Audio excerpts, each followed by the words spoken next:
And away we go. It is the Brendel Breakdown featuring former Bearcats GM Chris LePore right here on BearcatJournal.com. This show, as always, brought to you by the Job Center. They are a light industrial staffing agency owned by Kyle Decker and headquartered right here in Cincinnati. Co-host Chris LePore joined the Job Center's team in the summer of 2023 as a national account manager.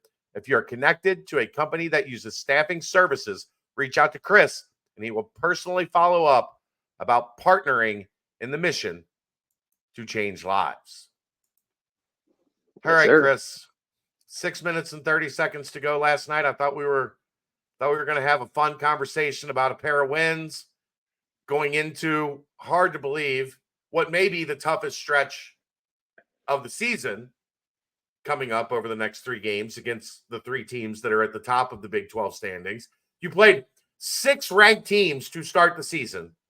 None of them are at the top of the standings in the Big 12 in terms of the top 3.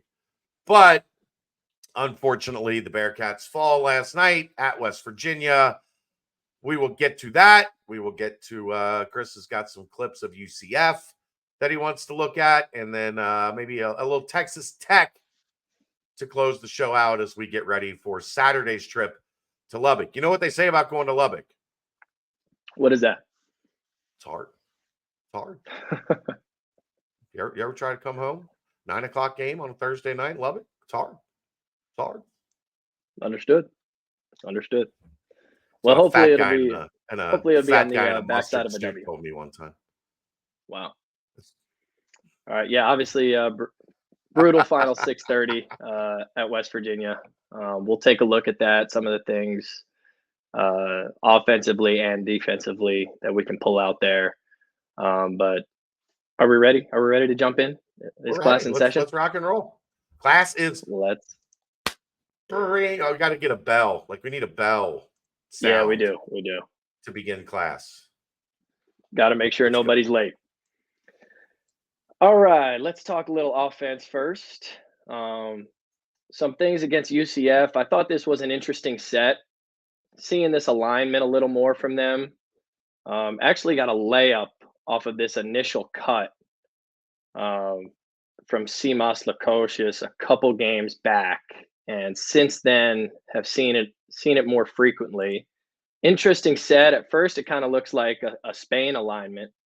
But instead, you're going to see Simas cut off of Odie, kind of looking for this layup cut here if he has it. If it's not there, they get into a bunch of false action. So let's jump right into it. Is that called an elevator screen? What's the terminology on that Odie's setting? Not quite an elevator. His job, obviously, he gets a piece there, which is great. He's not like head hunting to get us to screen Simas's man here. More of what we would call a rub cut, where he's just kind of rubbing off Odie's shoulders. But I really like this set because if the layup's not there, which, if the defense is alert at all, it's probably not going to be there. But it just gets the ball moving multiple sides, ball reversal, move it. And what I really like here, what this all sets up is Simas obviously makes his cut for the layup. It's not there. Then he becomes a screener. So there's all this action going on over here to occupy the defense. And it's perfect for Dan Skillings. His gift is to rip that ball baseline and to get that isolation. That's what you see here. And you see they're so concerned, the defense is, about all these screens going on over here. Odie reverses it. He goes to set one for John. Simas is setting a back screen here. There's a lot of action. Gives Dan the opportunity to get the ball downhill, going to his left hand. That's where we want the ball to be. Obviously, don't finish it on this play. But just an interesting set for you guys to be aware of moving forward. That little stack set with Simas. Kind of looks like Spain formation. This is, Chris, stuff like this is, I hear a lot of fans say, well, they're just standing around. Why? Because there's not a lot of profound movement. Guys aren't moving anywhere all over the court. But like you said, on this top side by the UC bench, there's enough activity between Seamoss, Jizzle, and John Newman that they have 4 guys. Look at the eyes. No doubt. Looking Right here, here. looking here, All looking the here. eyes are over there away from Dan. Now they still get the No block doubt. shot, but you get the point. Yes, great job over here, kind of being the decoys. And obviously, if the driving lane's not there, we can hit John Newman, play into a ball screen, and go. But the idea is to open up this baseline for Dan, get the driving lane, and really just a great play by Scylla here to make a play on the ball. But nice execution there on offense. All right, and then really some of their best offense in this game didn't come from a set play. This is just a ball screen in motion. And look where we get the ball to. Jizzle off 2 bounces. Again, don't convert. And we've got to convert at a higher rate at the rim. I mean, that's been, it's something we talked about in the last film session, was that we're getting the ball right here. We're just not scoring it. Those are the things that, make you want to rip your hair out a little bit as a coach. Like, it worked, but we just didn't finish. But our best offense How in much this does he game was need to really. finish? How much does he need What's to that? finish with 2 hands here? He gathers, he goes off 2 feet, but the finish is one-handed. If he goes with 2, he probably at least gets a free throw, right? Yeah, I think so. And playing off 2 feet is a major emphasis for the guard play in the system. So I think they're pleased with him getting to 2 feet, making a strong move. We just got to finish it. Bottom line, and he might have taken a shot to the head there, on the shot attempt. But got to finish that. But again, our best offense really in this game was just our defense being able to run out in transition, and then just offensive rebounding. Odie's not been playing a ton of minutes, but you see here, made the most of his time. Offensive rebound, kicks it out, and then watch him working again, go get another one. Really, our best offense was just playing hard, running the floor, crashing the glass. You'll see here, fast forward through the offense, just running the floor. Now, some of the teaching points, this is something when the team is doing their 5-on-0 in practice, pre-practice, early practice, something that they rehearse quite a bit. This moment right here, where the ball changes hands from defense to offense, we should see these 3 guys like fired out of a cannon. Okay, only one guy is going to be the outlet. That's Day. These 3 other guys have got to get wide and start running, especially against a team like UCF where, they crash the glass pretty hard. They're a good offensive rebounding team. When the ball exchanges hands, we got to get out and we got to run. So you see that here. Really, Dan and John are on their horse. Okay. Always love when the ball can cross the floor. A lot of times it's by dribble, but if we can cross the floor by pass in the open floor, then we really got something. It's really hard for the defense to adjust to that. So you see the cross-court pass by Day. I mean, defense is pretty lost. They're behind. We're going to get something good here. And they're totally mismatched. They've got their 5-man closing out to Dan Skillings in transition, and we're going to go lay the ball in. So, again, set play, no. This is just good habits running the floor.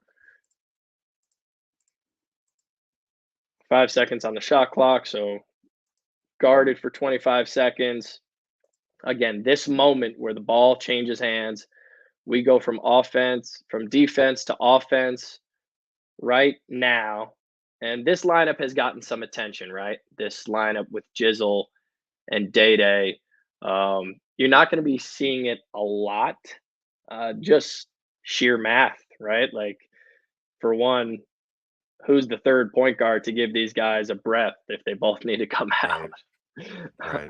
So I think you'll be able to see this in spurts, maybe, a couple minutes before a media timeout.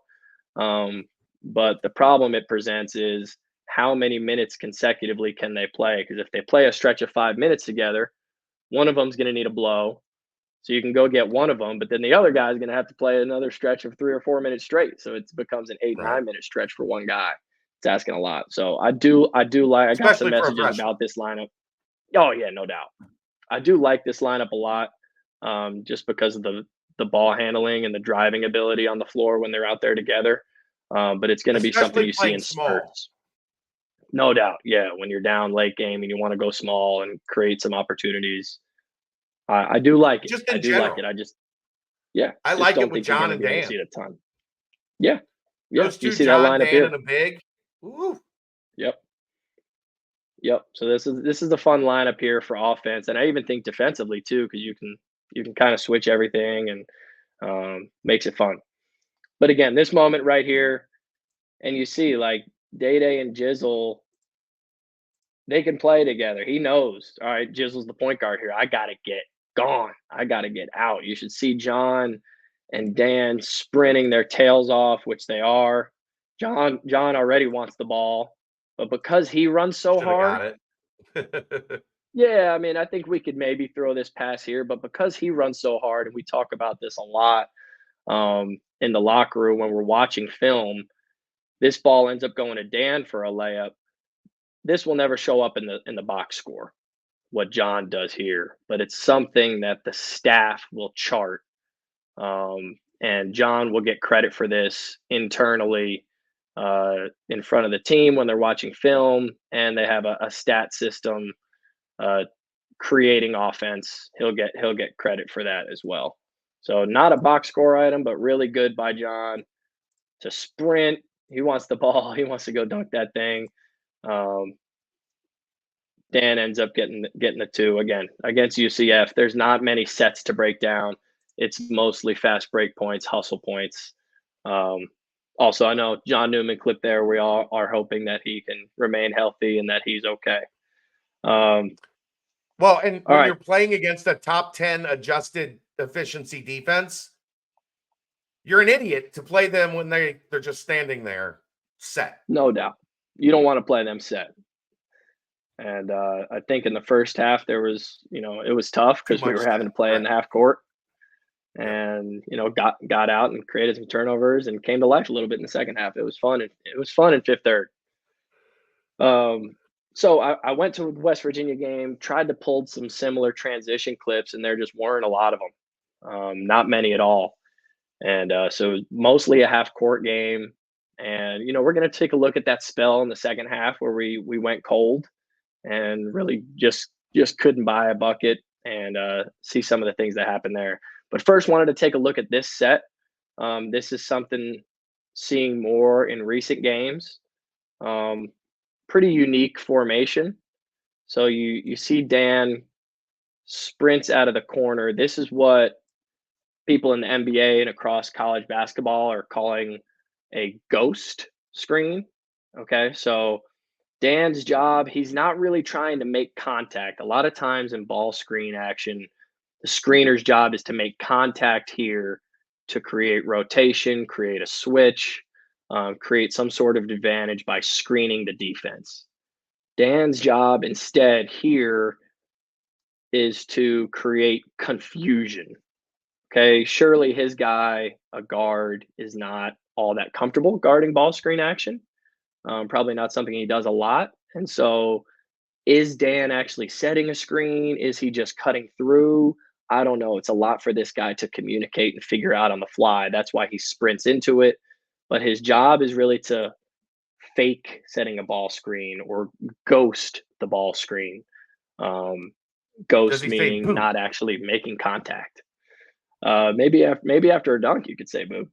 Uh, No, I mean when he runs so boo, and then that might scare him. I like it. That could be a secret play call, so you don't have to call Yeah. ghost. Just call it boo. Boo. Um, all right, so here's the ghost screen. You'll see what I'm talking about. He doesn't really make contact with the screen. A lot of times, this will cause just a second of hesitation here to maybe get a pick and pop shot or to create a downhill drive for Day Day, which is what you get here. So again, that little hesitation by Kerr in the ball screen, you see him kind of chop his feet, unsure. Am I supposed to switch? What am I supposed to do here? Now we get the ball downhill. And again, we got it right here, playing off of 2 feet. This is what we want. Um, and just don't finish. But more times than not, I think if we're creating mismatches, touching the paint. Maybe he takes one more bounce, hits Jizzle, and we get a couple, a ball reversal to the other side. I don't know what the perfect read is here, but I think more times than not, good things are going to happen when you get the ball to 2 feet. Just not converting those at a high enough rate right now. You got to get into a shot blocker's body a little bit, don't you? You Yeah, can't and let him usually stand 6 inches away and give you one of these. Yeah, and you've seen, Day kind of has a knack for that, being Yeah. a rim attacker. He'll get into your body a lot. All right, so same action here, actually. This time it's John Newman in it. So he's going to come up and set this guard-to-guard ghost screen. This is what you'll see when it's not there off the initial action. So again, we're really trying to turn the corner on this one. This time they switch it. All right, they were ready for it. Probably talked about it in the media timeout. Hey, when we see this action, let's just switch it. And you see the acting job by John, right? He's got his hand lifted up. He's making you think I'm setting one when really he's just ghosting that. All right, so they switch it. They're in good position.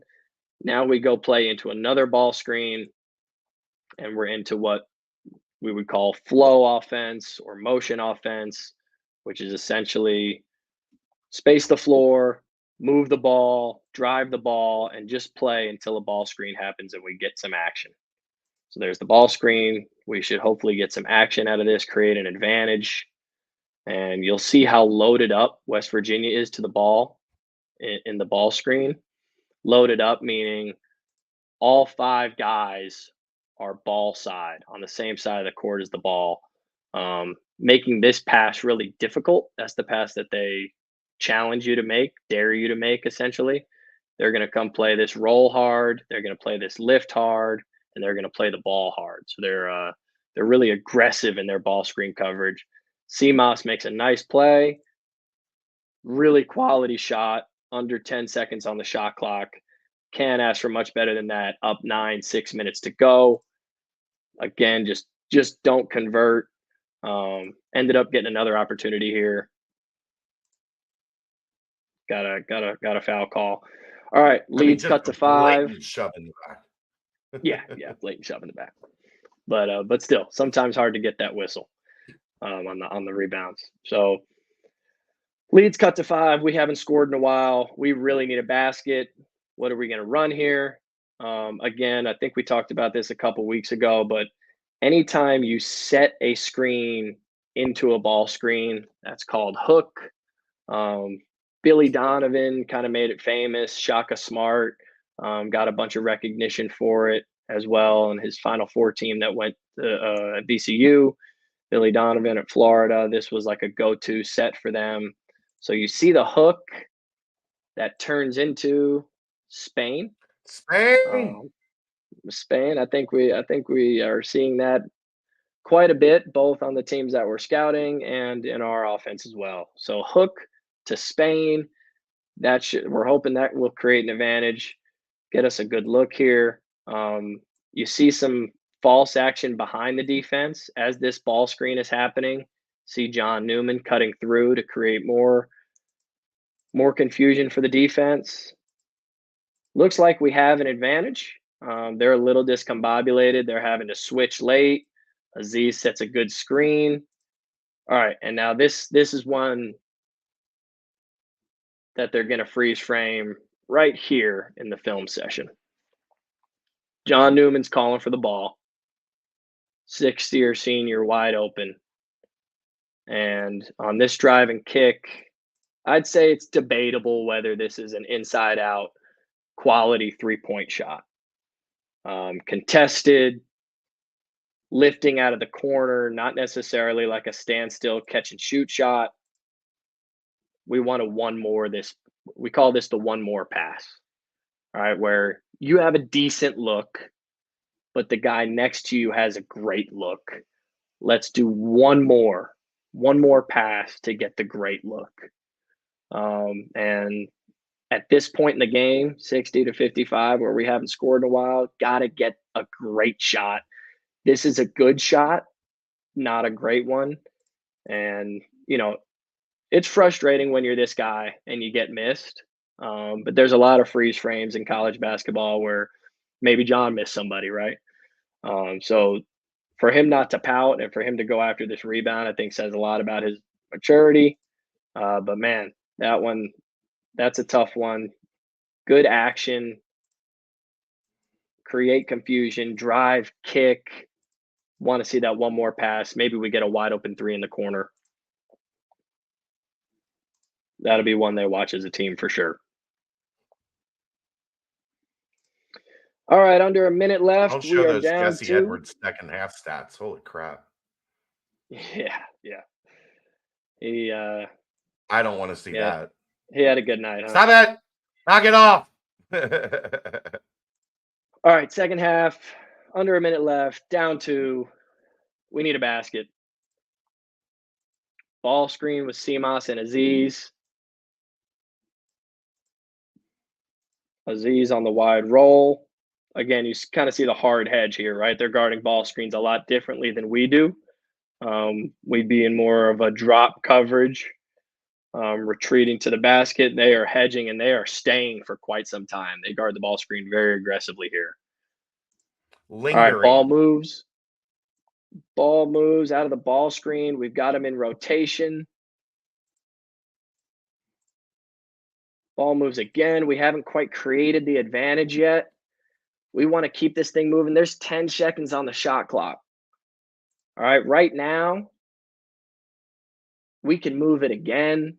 We can move it here to Dan. Maybe he can explore that baseline rip that he's so known for. Maybe we move it back to Day and Vic. His teaching is when he moves it, he would then follow to a ball screen.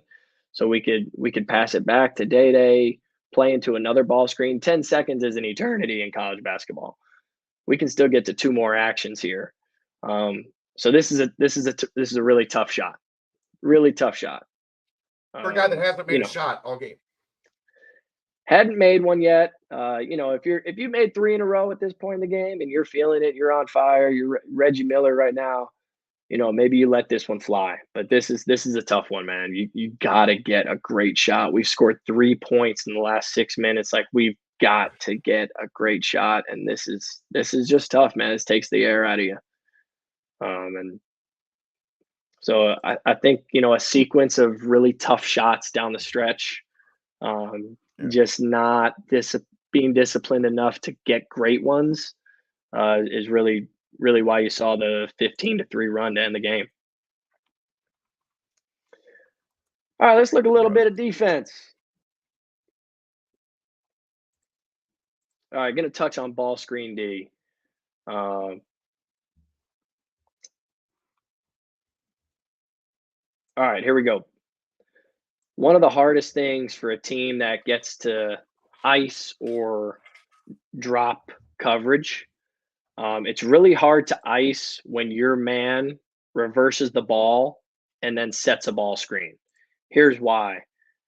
As he sprints to this ball screen, in order to ice it, Aziz has got to go from guarding him here to recognizing that a ball screen's coming and then sprinting all the way over here to keep the ball on this side of the court. So it's almost impossible. You can't even ask your big man to do it. So that being said, this is a good strategy against teams that play ice coverage or drop, is to get your big man in the middle of the floor, reverse it, and set a ball screen. Because in that case, we can't ice it. We can't send it down. It just ends up becoming a middle third drop coverage. And you'll see here we get a little confused. It looks like Aziz is almost stepping up to the ball to take it. He must not have called switch early because Seamas is still going to the ball too. So both guys are going to the ball. And the number one rule in drop coverage and switch coverage, whichever one they were in here, is that the roll man, what I mean by the roll man is the screener. After he sets his screen, he rolls to the basket. The roll man cannot get below you.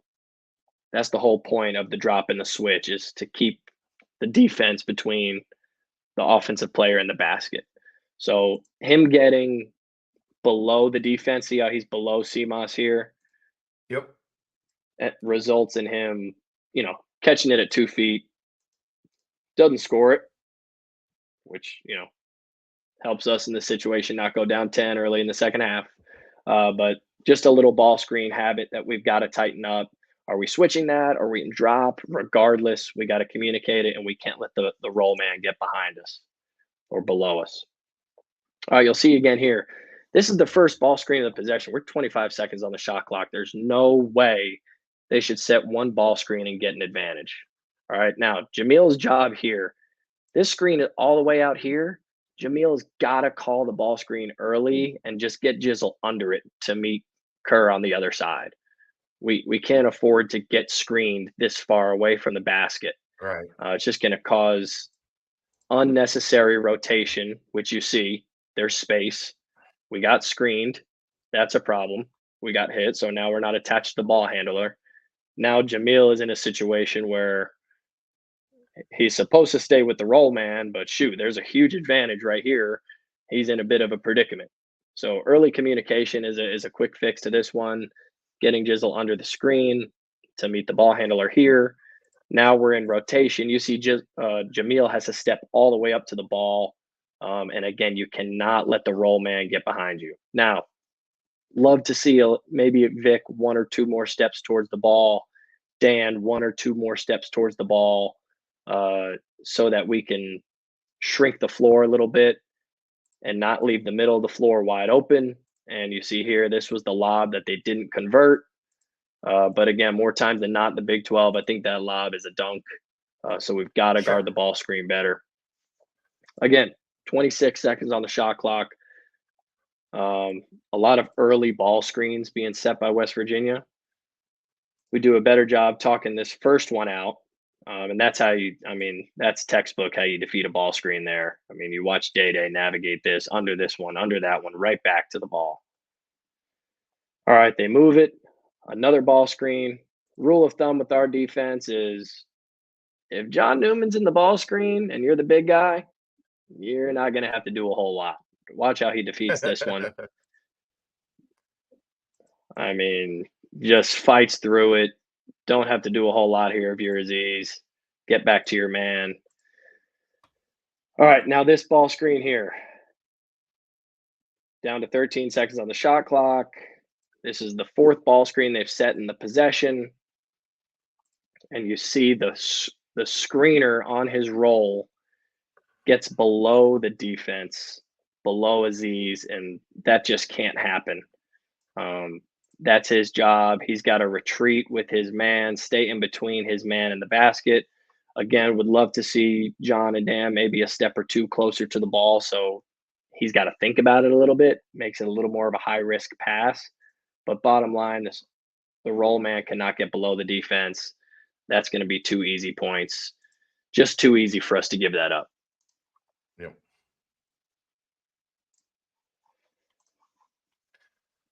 So ball screen defense was the nightmare of the second half. Yes. As tough as it was for us to get a good shot, to give up the easy ones in the ball screen, didn't do ourselves any favors. And that's usually like their ability to play ball screen defense is why this defense has been so incredibly effective, because everybody just runs ball screen offense. No doubt. And you've got 2 guys in Day and John that are almost impossible to screen. Absolutely. And then our bigs are big. You think twice about driving the ball hard at them in the ball screen. So, I think the combination of the aggressive perimeter defense and the size inside, it's a perfect storm to play quality ball screen defense. Just got to pick up those communication miscues and get back to the fundamentals of ball screen D. And if they can get the timely stops, then there's not as much pressure on you to score the ball in half court set offense. So hopefully we'll see some of that at Texas Tech. Let's jump into there. Pop Isaacs had 25 against TCU. He is their leading scorer. Gonna just kind of let this roll about a minute worth. Here he is right here. Just thinking score all the time. I mean, that is a tough shot. You give really him tough shot. 2 inches of airspace, he is going to fire. Oh yeah, Look at it's that. going up. I mean, this this would not be graded as a quality shot if he played for the Bearcats, but he is going to let it fly. There's no doubt about that. But They are. he's got some landers in him, right? Like, it might Oh yeah, not grade as a good shot, but Landers took a bunch of shots that didn't grade as good shots that went in. That's how you shoot 42% from 3 on the season. no question. When you're this good of a player, a shot that might appear bad, the probability of going in is still high. He does draw a lot Right. of fouls. You'll see on this drive he doesn't get the call, but you can just tell with his ability to draw contact, draws a lot of fouls, averages about 17 a game. This is something you'll see. And Texas Tech is a really good offensive team. I mean, whichever assistant has Yeah. the scout for this one, they run a million plays. But off ball screening is a theme for them. So you'll see this set that they have where he starts as a screener. They run a misdirection ball screen, and then these two guys go down and set an off ball screen for him while the ball screen is happening. I mean, it's that is nice offensive execution there. They're going to run a bunch of stuff to get him shots. And he's not a bad defensive player either. But you'll see. I mean, it's ultimate green light for him. 25 in this game. Good Got called player. for a They flop there, are if I recall yeah, correctly. yeah, ref got him. But Texas Tech right now in Big 12 play, the number one offense, best offense in the league in conference play, and the worst defense statistically right now. So hopefully some quality shots for the Bearcats. And Cincinnati going into West Virginia was number 1 on defense in the league in Big 12 play. I think they might have slipped back a spot or 2. Yep. Yep. After letting Jesse Edwards go 9 for 9 in the second half. Yep. Got to bounce back. Got to bounce back. Yeah. Look, I think they're good. I am not taking anything away from Texas Tech, but their defense does make them vulnerable. I think if you watch that TCU game, the thing that you have to note is that they will keep coming and keep coming and keep coming and keep coming until No the doubt. final horn sounds. And Very that's how tough group. TCU was able to hold them off. Is TCU kept scoring down the stretch. They did not go in a shell. They did not turtle up and try to survive the end of that game. If you're going to beat Texas Tech, you got to play great offense all the way to the final horn, because they will keep coming with their stuff at you over and over again. No question. No question. And, And obviously with 10 games left, I think 8 and 10 in the Big 12, you make the tournament. So bottom line, we got to finish 5-5. It's I think you achievable. got to get to 9. I think you got to get to 9. I do. West Virginia got in last year 7 and 11. I know, but their out of conference was significantly. They had 4+ wins out of conference last year that UC didn't get this year. So I think you have to. I think you need to get to 9 to feel comfortable. Now, could you get in at 8 to feel comfortable? I think you need to go 6-4. If you're going to go 6-4, go win this game at Texas Tech. No Easier doubt. said than done. No doubt. Easier said than done. Tough play. And but maybe, hopefully, Bob Mangine can do some Mr. Miyagi on John Newman's ribs. From what I've heard, nothing, no fracture, no break, but sore, like hard to breathe. If you've ever had bruised ribs, it ain't fun. So, Come on, Bob. As Wes said on the radio show tonight, if anybody is wired different enough to try to play through that, John Newman is that dude. No doubt. No doubt. All right. Ring the bell. Coach. Class is over. Class is over. Don't get caught in the hallway. No smoking in the bathrooms. We'll see you next time. That's Brendel's Breakdown, brought to you by the Job Center, featuring Chris LePore, right here on BearcatJournal.com.